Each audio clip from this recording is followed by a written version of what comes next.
Yo. I'm kind of driving, so I got to keep my eyes this way. But a lot of people had looked at my story. I had something online yesterday that was people kind of touched some people. Some people just wanted to hear more and then got cut off. So I'm making another one. But we were talking, me and the OG were talking about narcissism and people that are narcissistic in our lives. To be frank, we all have a bit of narcissism, and you're foolish to think that you don't. But at the same time, you have to be able to accept what you have, or accept narcissism for what it is, and not have it invade your life too much. But when we're talking about extreme narcissism with people in our lives that are narcissistic, and they know, and they almost know that they are, but some people just can't help it. But I was talking about a few things, and he went down a list of just stuff to look out for. And it was off the top of his head, which was kind of blowing me away. But he was talking about narcissism, and he was saying a narcissist will try to invalidate anything that you do. You know, have you ever caught anybody where they just can't be happy for you? And you know you did something amazing, not to pat yourself on the back, but you know you did something outstanding. Whether that anything, you know, graduated college with honors, anything from top to bottom, any little accomplishment where somebody just cannot be happy for you. And we all have people that are close to us that are like that. You know, you make a business move or get a sponsorship from something, and just nobody wants to give you any credit or show you love. That's the number one thing that I thought of, that he thought of too, is invalidation. The other one was blame shifting. This is really, really, really rocky road, but blame shifting. Blame shifting results in, have you ever walked into a room? It's usually with parents when I think about this. You know, my grandma's done me like this. And she's not super narcissistic, but we all have that bit in us.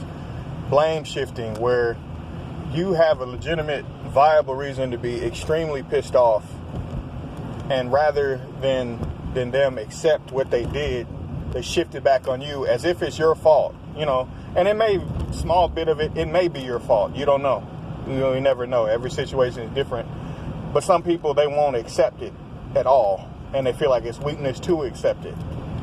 The third one is projection. Projection is when someone, you all know what that is, where somebody has a feeling inside of them and they throw it off onto you.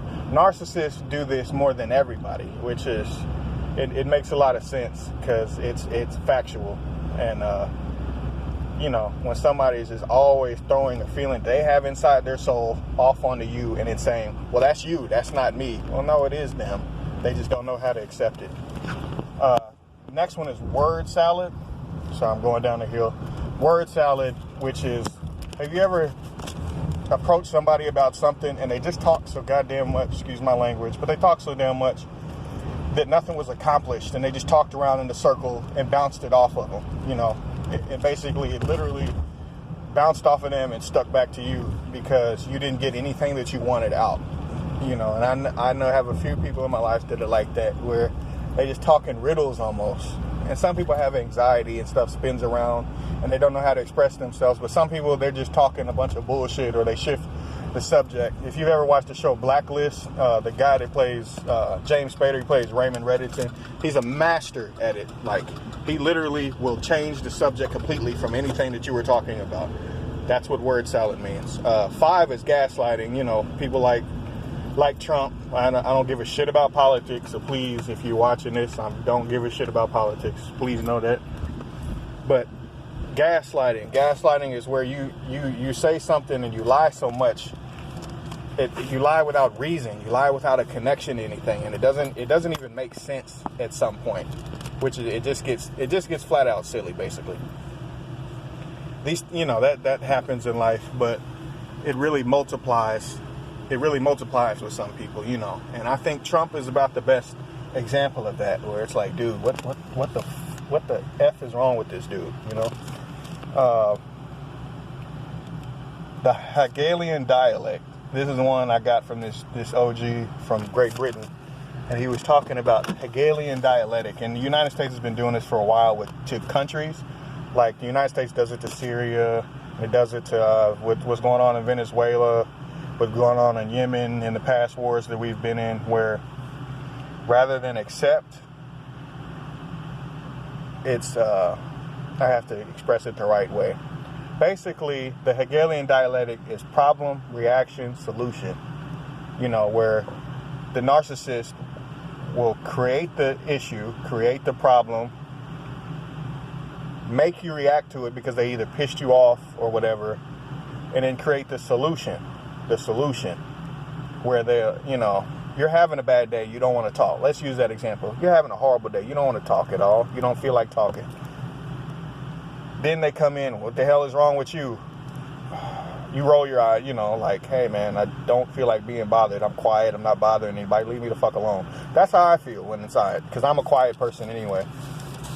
But, they create that reaction in you to react like that, and they create the solution. Well, don't carry that around on me, I didn't do anything to you. Well, you walked over to me when I'm not bothering anybody, came at me like that, threw the problems off on me, and then bounced. That shit is hard to handle, man. For some people, especially anxious people, and I have anxiety, so I think I'm one of those people. That shit, it pisses me off. But that's what the Hegelian dialect is, where, I'll use the countries as an example. What happened in Syria, and I'm not saying that dude Assad or whatever his name is, he's not a good person. He's a horrible person, just like what's going on in Venezuela. Horrible dictators or whatever. But you created the problem by going in there, then you try to come up with the solution for other people. That's not you, just like America. That's not you, that's Syria. Let Syria handle Syria's problems. Let such and such handle such and such problems. Instead of always, kind of dipping in. And when I think about that, the first thing that comes to mind is America, because we've been doing that to a lot of countries for a while, not to get into any political crap.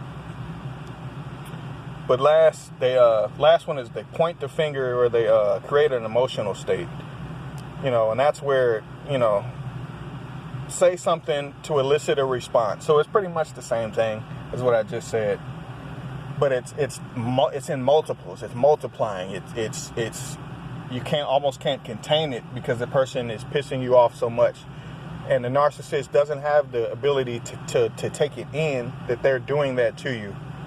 So this is it's a lack of introspection is what I'm looking for.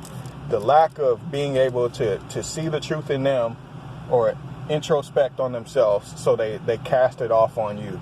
So it's almost like a force field around somebody that's a narcissist, where they don't have the capacity to be able to accept it. So again, that's all I was saying yesterday. I don't know why it wouldn't load, but take heed to it, because OG was telling it to me as he's passing down knowledge. And whenever I learn knowledge, I've learned, as I read in the Bible and many holy books, because I read all of them, you have to be able to take in words, learn from people, and then not withhold the knowledge, because to withhold the knowledge is a sin. Shout out to everybody, man, watching. I appreciate you if you did watch it. If you didn't, you didn't hear me any of this, and I'm talking for no reason.